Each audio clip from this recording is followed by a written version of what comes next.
আসন্ন ত্রয়োদশ জাতীয় সংসদ নির্বাচনকে সামনে রেখে ঢাকা ডেমরা ৫ আসনে বাংলাদেশ জাতীয়তাবাদী দল বিএনপির মনোনয়ন প্রত্যাশীরা প্রস্তুতি শুরু করেছেন। এর মধ্যে অন্যতম আলোচিত নাম মোহাম্মদ নবিউল্লাহ নবী। তিনি ঢাকা মহানগর দক্ষিণের জাতীয়তাবাদী দল বিএনপির যুগ্ম আহ্বায়ক এবং সাবেক ভারপ্রাপ্ত মেয়র ঢাকা দক্ষিণের।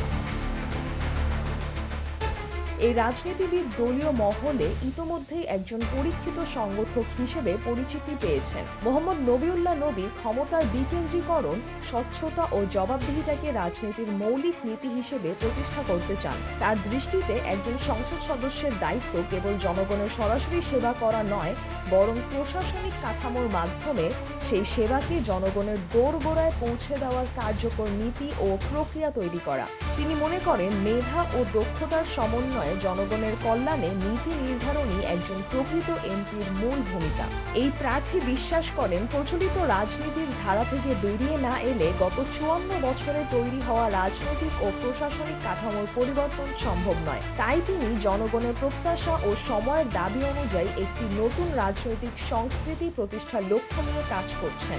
দলীয় প্রতীক ধান নিয়ে নির্বাচনে অংশগ্রহণের প্রত্যাশা করছেন মোহাম্মদ নবিউল্লাহ নবী। ইতোমধ্যে তিনি স্থানীয় পর্যায়ে সাংগঠনিক তৎপরতা জোরদার করছেন। তার লক্ষ্য একটি অংশগ্রহণমূলক, স্বচ্ছ ও জবাবদিহিতামূলক রাজনীতি প্রতিষ্ঠা করা, যেখানে জনগণের ক্ষমতা প্রকৃত অর্থে বিকশিত হবে।